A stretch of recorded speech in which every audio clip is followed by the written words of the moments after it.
اعلیٰ حضرت رحمۃ اللہ تعالیٰ علیہ فرمانے لگے، یہ یاد رکھنا ہے آپ نے۔ اعلیٰ حضرت فرمانے لگے نیک وہ ہوتا ہے جس کی تنہائیاں صاف ستھری ہوتی ہیں، تنہائی جس کی پاک صاف۔ لوگوں کے سامنے تو سارے نیک ہوتے ہیں، میں یہاں آیا ہوں تو میں نے کپڑے بدلے ہیں، وضو کیا ہے، دستار باندھی ہے، خوشبو لگائی ہے، لیکن مزہ تو تب ہے نا کہ جب میں صبح اٹھوں فجر کی نماز کے لیے، صبح فجر کے لیے جب میں اٹھوں تو پھر بھی میں یہ دیکھوں کہ اب میں اللہ کی بارگاہ میں جانے لگا ہوں، اب مجھے پھٹا لباس پہن کے نہیں جانا چاہیے۔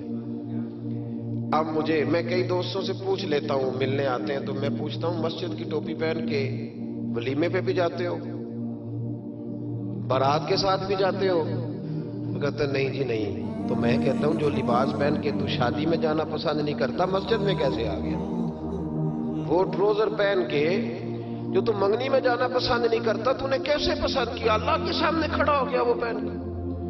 نیک وہ آدمی ہوتا ہے جس کی تنہائی صاف ستھری ہوتی ہے۔ اللہ کریم نے قرآن پاک میں فرمایا وَلِمَنْ خَافَ مَقَامَ رَبِّهِ جَنَّتَانِ، فرمایا جو اللہ کے سامنے کھڑا ہونے سے ڈرے گا اللہ اسے 2 جنتیں عطا کرے گا۔ بندوں کے سامنے لوگ ڈرتے ہیں، بندوں کے سامنے بڑا ہی ڈرتے ہیں، بڑا ڈرتے ہیں لوگ، برادریوں سے ڈر رہے ہیں، قبیلوں سے ڈر رہے ہیں، اپنے اپنے رسم و رواج سے ڈر رہے ہیں، کچھ بچی کے سسرال والوں سے ڈر رہے ہیں، کچھ بچے کے سسرال والوں سے ڈر رہے ہیں۔ کچھ لوگ ایسے ہیں جو ماں باپ ہو کے، ملا رومی کہتے ہیں ماں باپ ہیں پر اولاد سے ڈرتے ہیں کہ بیٹا کیا کہے گا، بیٹی کیا کہے گی۔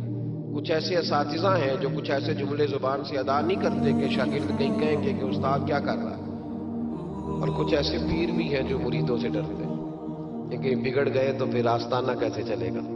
ڈر رہی ہے دنیا، ڈر رہی ہے، سب سے ڈرتے ہیں۔ سن لو میرے نبی پاک علیہ السلام نے فرمایا، یہ مصطفیٰ کریم کے جملے ہیں، یہ حضور کے لفظ ہیں، یہ محبوب نے ہمیں مفہوم سمجھایا ہے، اس کو سمجھ لو۔ حضور علیہ السلام نے فرمایا جو اللہ سے نہیں نہ ڈرے گا پھر وہ ہر ایک سے ڈرے گا۔ تو نہ ڈر اللہ سے، پھر تو ڈرتا ہے تو جتنا مرضی بڑا کوٹ پہن لے، تو جتنی مرضی بڑی گاڑی میں گھوم، تو جتنی مرضی اونچی سیٹ رکھ کے، اونچی کرسی رکھ کے کوٹھی بنا لے، لیکن اگر تو اللہ سے نہیں ڈرتا تو پھر تو ہر بندے سے ڈرے گا۔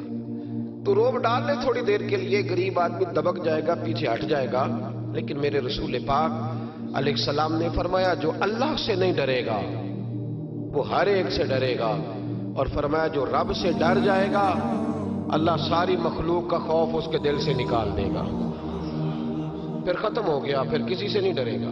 لیکن جب تک اللہ سے نہیں ڈر، ہم سہمے لوگ ہیں، ہم ڈرے لوگ ہیں، ہم سارا دن ڈر کے گزارتے ہیں۔ اگر ہمیں لوگوں کا ڈر نہ ہو ہم تو سویرے اٹھ کے ٹوتھ پیسٹ نہ کریں، مسواک نہ کریں، ہم تو ڈرتے ہیں کہ لوگ کہیں گے دیکھو اس کے منہ سے بدبو آ رہی۔ ہم ڈر کے سارے کام کرتے ہیں۔ کسی کی شادی میں اس لیے جاتے ہیں کہ برادری ناراض ہو جائے گی کہ خود ہم اس کے ہاں گئے تھے تو یہ آیا کیوں نہیں۔ ہم تو بھائی تعزیت کرتے ہیں لوگوں سے ڈر کے۔ یاد رکھو یہ زمانہ پھکا کے تھکا دے گا، یہ راضی نہیں ہوگا۔ آپ بھاگتے رہیں، لوگ دیواروں تک، قبروں کی دیواروں تک چلے گئے، پر یہ دنیا کی محبت اس طرح کی ہے جس طرح بھیڑوں کی محبت ہوتی ہے۔ اس طرح والی بھیڑوں کو گھیر کے لاؤ تو ادھر والی نکل جاتی ہیں، ادھر والی کو گھیر کے لاؤ تو ادھر والی۔ یہ مولا علی شیر خدا کا فرمان ہے۔ آپ فرمایا کرتے تھے یہ نکل جائیں گے۔ کب تک بندوں کو راضی کرو گے؟ کب تک راضی کرو گے؟ ادھر والے رشتہ داروں کو ناراض کرو گے، راضی کرو گے تو ادھر والے ناراض ہو جائیں گے، ادھر والے دوستوں کو راضی کرو گے تو پیچھے والے بگڑ جائیں گے۔ تو حضور پھر کیا کریں؟ آپ فرمانے لگے ایک رب کو راضی کرو۔ ان الذین آمنوا وعملوا الصالحات سیجعل لهم الرحمن ودا، فرمایا اگر رب رحمان تم سے راضی ہو گیا تو لوگوں کے دلوں میں تمہاری محبت پیدا فرما دے گا، پھر لوگوں کے دلوں میں تمہاری محبت، اللہ کا خوف پیدا کریں، ڈرا کریں اللہ تعالیٰ سے، یہ ذہن بنائیں کہ میرا مالک مجھے دیکھ رہا ہے۔ حضرت جنید بغدادی رحمت اللہ تعالیٰ علیہ فرماتے ہیں جب میں اپنے ماموں سے مرید ہوا نا حضرت سری سختی سے، تو میں نے ان سے وظیفہ پوچھا۔ لوگ کہتے ہیں کہ کامل پیر نہیں ملتا، تو میں کہا کرتا ہوں کہ مرید ہی کوئی نہیں ملتا، کوئی مرید نہیں۔ سارے تویزوں والے ملتے ہیں. کہتے ہیں حضرت صاحب آپ مہربانی کریں ایسی پھونک ماریں کہ سویرے اٹھوں تو میرے پلنگ کے نیچے 2 توڑے نوٹوں کے پڑے ہوئے ہوں. تو یہ حضرت صاحب کو یہ والی پھونک آتی ہوتی تو وہ اپنے پلنگ پہ نہ مار لیتے, تیرے پلنگ پہ مارنا تھی ان کو یہ پھونک. کہتے کوئی ایسا کام چلے کہ بس پیسہ ہی پیسہ ہو جائے. تو میں نے کہا یہ جو تجھ سے 1000 روپیہ لے رہا ہے 2000 لے رہا ہے, اگر یہ پھونک ہوتی تو یہ پہلے اپنی پٹاری پہ مارتا. بھائی طریقت اور تصوف کس چیز کا نام رکھا ہے؟ پہلی بات تو یہ ہے کہ مرید کا وہ تصور ہی نہیں کہ میں نے معرفت الہی حاصل کرنی ہے, میں نے اللہ کی بارگاہ تک جانا. رویہ بالکل دوسرا ہے. جب میرا رویہ یہ ہے تو پھر سامنے والے کا بھی تو وہی ہوگا نا. اس لیے کہ جیسی میری نیت ہوتی ہے لوگ بھی مجھے ویسے ہی ملا کرتے ہیں. حضرت جنید بغدادی کہتے ہیں جب میں اپنے مرشد گرامی حضرت سری سکتی رحمت اللہ علیہ کی بارگاہ میں گیا, مرید ہوا تو میں نے وظیفہ پوچھا تو حضرت نے مجھے وظیفہ بتایا. وظیفہ توجہ ہے میری بات پر؟ وظیفہ بتایا. میں نے کہا حضور کیا وظیفہ ہے؟ کہنے لگے تو نے اس بات کا تصور جمانا ہے, ہونٹوں سے رٹا نہیں لگانا, تو نے تصور جمانا ہے. کیا تو نے تصور جمانا ہے کہ اللہ میرے ساتھ ہے اور اللہ مجھے دیکھ رہا ہے, اللہ میرے ساتھ ہے اور اللہ مجھے, یہ رٹا نہیں لگانا ہے لفظوں کے ساتھ, اس کا تصور جما. اللہ میرے ساتھ ہے اور اللہ مجھے, اس پر غور کر, اس کا رٹا لگا. پتہ ہے نیک کون ہوتا ہے, پرہیزگار کون ہوتا ہے؟ نماز پڑھنے والے کو نمازی کہتے ہیں, نیک نہیں کہتے. حج کرنے والے کو شریعت نے اسے حاجی کہا ہے, پرہیزگار نہیں کہا. زکوٰۃ دینے والا, صدقہ دینے والا سخی ہے, پرہیزگار.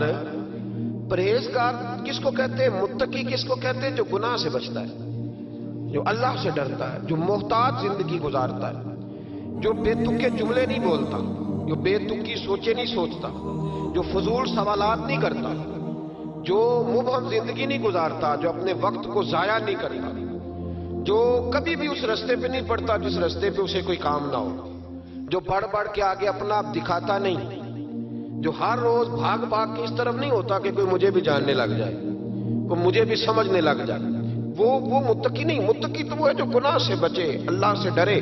حضرت عبداللہ بن عمر رضی اللہ تعالیٰ عنہ فرماتے ہیں کہ میں مدینہ منورہ سے نکلا ایک سفر کے لیے. میں نے کچھ کھجوریں, کچھ سرکہ, کچھ خشک چیزیں ساتھ رکھ لی کیونکہ سفر لمبا تھا. فرماتے ہیں کہ میں ابھی کچھ فاصلہ میں نے مدینے کا طے کیا تو ایک صحرا آیا. دوپہر کا وقت ہو گیا تو میں کھانا کھانے لگا. رمضان کا مہینہ نہیں تھا, محرم سفر کے ایام چل رہے تھے. میری باتیں سمجھ تو آ رہی ہے نا آپ حضرات کو؟ سب کو آ رہی ہے؟ اللہ آپ کو جزا عطا فرمائے. کہتے ہیں میں دوپہر کے کھانے کے لیے وہاں رکا, میں نے وہ کھجوریں نکالی, سرکہ نکالا, کھانے لگا تو ایک چرواہا بکریاں چراتا چراتا آ گیا. وہ نوجوان تھا, اس کے چہرے پر میں نے بڑی روشنی دیکھی. غریب آدمی تھا, بکریاں چراتا تھا. ہم لوگ بھی جب کھانا کھانے بیٹھتے ہیں تو کوئی آ جاتا ہے تو اس کو دعوت دیتے ہیں, بھئی آ جا تو بھی کھانا کھا لے. کہتے ہیں میں نے اسے کہا کہ میاں آ جا روٹی کھا لو. کہنے لگا نہیں, اللہ آپ کو جزا دے, میرا دل چاہتا تھا کہ کوئی میرے ساتھ کھا لے. اللہ کے بندوں کی خواہش ہوتی ہے نا کوئی مہمان مل جائے. فرماتے میں نے دوبارہ کہا بھئی آ جاؤ کھا لو.